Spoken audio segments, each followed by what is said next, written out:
Bonjour, je vais vous partager aujourd'hui une métaphore qui m'est arrivée dans un acte quotidien assez banal.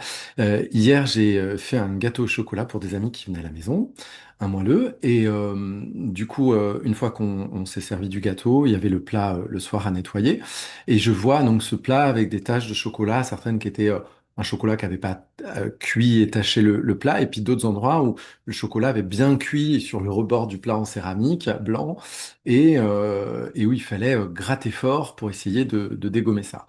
Donc ce que j'ai fait, c'est que je me suis dit, je vais pas m'embêter, je vais laisser tremper le plat toute la nuit et demain matin, je le laverai. Et en effet, quand je reprends le plat le lendemain matin, toutes les tâches sont parties très très vite. Et là, vraiment, j'ai une métaphore que je trouve très intéressante, qui m'a bien inspiré et que je vous partage. Je pense que ça peut être une bonne illustration de ce qui nous arrive dans nos vies. On arrive au monde, l'enfant arrive au monde, il est censé être comme ce plat tout blanc. Bon, aujourd'hui, on sait que tout ce qui arrive dans la vie intra-utérine commence déjà à influencer l'enfant et le développement de l'enfant. On sait qu'il y a des mémoires cellulaires qui s'impriment déjà pendant tout le développement de l'enfant, pendant les 9 mois de gestation. Donc, on est censé arriver comme ce plat tout blanc. Des fois, quand on arrive au monde, on a déjà quelques petites traces sur le plat blanc euh, qui sont déjà présentes. Et puis, mais on est censé arriver tout blanc. Ça, c'est de la responsabilité de nos enfants, de nos parents, pardon. Lapsus révélateur, de nos parents. N'inversons pas les rôles.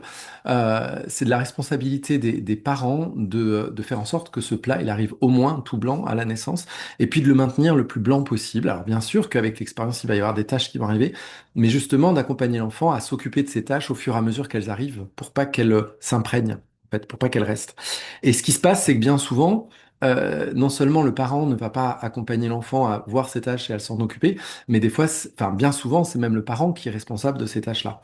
On va dire que ces tâches, ça peut être tout ce qui me fait croire que je ne suis pas aimable, que je ne suis pas blanc, immaculé conception, que je ne suis pas aimable, qu'il y a des endroits de moi qui ne sont pas aimables. Ça va créer dans ce plat blanc, dans notre creuset à nous intérieur, ça va créer des tâches, des dépôts comme ça, de nos expériences, de nos traumatismes, de problématiques autour de l'attachement. Hein, avec nos figures d'attachement et nos figures qui doivent apporter normalement la sécurité. Et puis, ces tâches, elles vont passer au four de la vie, c'est-à-dire que la vie, c'est du feu qui anime la matière. Et au feu de notre expérience, de la vie qui nous anime, il va y avoir ces tâches qui vont passer. Et puis si après ça, après cette expérience du feu de la vie, ces tâches, elles ne sont pas nettoyées régulièrement, passer à l'eau de nos émotions pour bien tout nettoyer, hein, c'est-à-dire la libération psycho-émotionnelle, on sait à quel point ça peut être libérateur et comme de nombreux outils actuels et récents s'en inspirent. Euh, donc, donc, si c'est pas, si ces tâches sont pas passées à cette eau-là de libération, elles restent et elles repassent à la cuisson et elles repassent à la cuisson et elles se confirment, voire même il y a des couches qui se superposent comme ça sur ce même endroit du plat. Alors chacun a des endroits différents. Certains, ça va être je suis pas du tout aimable, le plat est fini par se tacher complètement. Et puis des fois, c'est je ne suis pas aimable si je suis pas bon à l'école, si je n'ai pas un métier avec une grande reconnaissance, un métier de direction, ou si je ne suis pas médecin, ou si je suis pas dans le médical, ou si je suis pas bon à l'école, ou si je suis pas manuel, si je suis pas bricoleur comme mon père, etc. Et du coup, à force de passer au four ces croyances limitantes, ces traumatismes qui ne sont pas nettoyés et pris en charge, on va se rendre compte qu'au fur et à mesure, c'est exactement comme dans la vie, un plat taché qu'on repasse au four sans nettoyer, qu'on repasse au four sans nettoyer, à la fin, il est tellement sale que ça devient compliqué de faire de la bonne cuisine dedans. Et puis surtout, on n'arrive plus à le rattraper. Ou quand on commence à vouloir le nettoyer, on perd vite, on perd vite la patience. On va s'arrêter en cours de chemin. On ne va pas gratter jusqu'à temps qu'il redevienne tout blanc. On va gratter à des endroits, on va se contenter d'avoir réussi à améliorer un petit peu cette petite zone qui est un peu moins sale. Le noir, il est devenu un peu plus marron, là, etc. Et puis, on va s'arrêter là parce que c'est fatigant, épuisant, parce qu'on peut perdre confiance de retrouver un plat tout blanc, un creuset pur, et puis que la société peut nous renvoyer ça aussi. hein. Et contente-toi déjà de ce qu'il y a là, c'est pas mal, tu fonctionnes, c'est tout ce qu'on te demande pour remplir bien tes fonctions de citoyen. C'est tout ce qui nous intéresse. Puis si tu peux ne pas durer trop longtemps une fois que tu es en retraite pour pas que tu sois trop de charge, ça nous arrange aussi. Bref, c'est un autre sujet. Et du coup, je trouve que cette image, elle est assez puissante même si elle est très basique, mais du plat en céramique blanc qui peut représenter notre creuset intérieur pur qui va se confronter aux tâches quotidiennes, aux tâches de la vie, et surtout pour moi, en fait, tout revient à cette notion d'amour. Comment comment je me confronte à la réalité avec laquelle je viens, c'est-à-dire je suis parfaitement aimable et accueilli et attendu par la vie et aimé par la vie, et que tous ceux ici dans la vie qui sont censés être responsables en tant que moi enfant, tous les adultes qui sont responsables de nourrir cette croyance chez moi, de la laisser intacte, et qui finalement vont projeter sur moi leurs propres traces, leurs propres tâches pour se sentir peut-être moins seul, ou pour tenter de se réparer et m'emmènent les tâches opposées de leurs tâches, hein, par la tentative de réparation. Eh bien, donc ils vont projeter toujours. Eh bien, du coup, mon plat, mon creuset, il va se teinter, il va se tacher, il va repasser au four de la vie. Et puis, il y a des tâches, je ne saurais pas comment les gratter. Il y a des tâches que je vais essayer de gratter, mais peut-être pas avec les bons outils. Et puis, ça marchera pas. Par exemple, des personnes qui vont dire qu'ils ont fait, par exemple, 10 ans de psychanalyse et puis ça les a pas plus aidés que ça. Parce que ce problème-là, qu'ils ont été explorer avec la psychanalyse, c'était peut-être pas le meilleur outil. C'est comme essayer de détacher une tâche comme ça en prenant juste une éponge sans le gratte vert là-dessus, et puis de frotter, frotter, frotter. Voilà, bah, on va s'épuiser, puis ça va pas avoir un résultat phénoménal.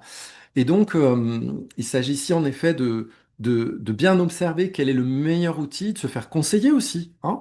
Tiens, toi, qu'est-ce que tu utilises pour ça? Et d'essayer de se rendre compte aussi quand l'outil fonctionne pas bien, ne pas hésiter à dire, bon, maintenant, a priori, pour cette tâche-là, il doit y avoir d'autres produits qui attaquent mieux la tâche. Eh bien, c'est pareil pour moi dans la vie, et je trouve que c'est une métaphore qui est assez puissante pour comprendre ça. Et surtout pour se dire alors, ce serait bien que j'aille voir régulièrement un petit peu les tâches qui restent comme ça dans mon creuset intérieur. Et puis que petit à petit je m'en occupe et que je prenne le temps sans vouloir essayer de m'épuiser en une seule fois, en un seul coup à retrouver la blancheur initiale, mais que je me motive tout au long de ma vie à m'occuper de ces tâches-là pour essayer de retrouver la blancheur initiale, d'en m'en approcher le plus possible et quand cette vie s'arrêtera, de laisser un creuset le plus propre possible. Parce que, en effet, tout ce qui s'est taché dans la vie, ça c'est un petit peu ce que j'ai découvert avec la psychogénéalogie, tout ce qui s'est taché dans la vie devra être détaché depuis la vie, dans la vie. Et donc, c'est pour ça que les tâches qu'ont fait nos ancêtres, eh ben, on nous demande un petit peu, nous, de nous en occuper et de détacher tout ça. On va hériter dans notre creuset de certaines tâches qui sont des tâches transgénérationnelles.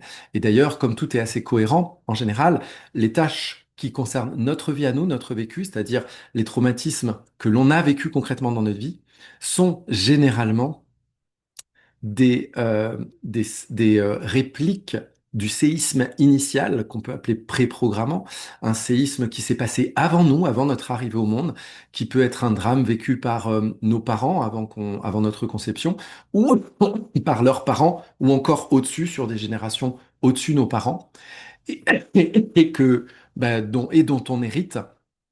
Mais dans un héritage qui peut être aussi un bel héritage, c'est-à-dire que faut bien que quelqu'un s'en occupe, et si on vient s'incarner, c'est que on est venu s'en occuper et qu'on a tous les atouts, qu'on a toutes les compétences pour bien s'en occuper et pour faire le job, et que pour cette mission-là, dans cette vie-là, elle puisse aussi nous enseigner, enseigner notre âme, nous faire grandir personnellement, parce qu'on n'est pas venu se sacrifier pour un clan familial, bien entendu.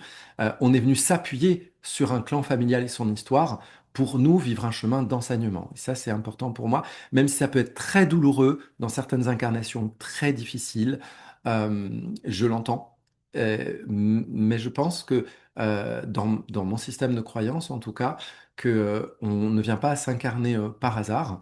Et dans cet endroit-là, dans cette famille-là, avec ces traumatismes-là et avec ces enseignements-là à passer, que peut-être que la compréhension, elle se fera pas dans cette vie et depuis ce personnage-là, peut-être que ce sera plus global, peut-être que ce sera après plusieurs incarnations, si on croit en la réincarnation, que tout ça va prendre un sens, qu'on comprendra pourquoi on a dû en passer par là. J'entends tout à fait que ça peut être très compliqué à entendre quand on est dans cette vie, les pieds on va dire, dans la gadoue de cette vie et dans la problématique de cette vie, quand on traverse une vie, une incarnation très difficile ou des épreuves très difficiles. Je reste persuadé que à un certain niveau, ça a forcément du sens, que c'est pas gratuit, que c'est pas contre nous, et qu'il y a un endroit qui fera sens un jour. Voilà.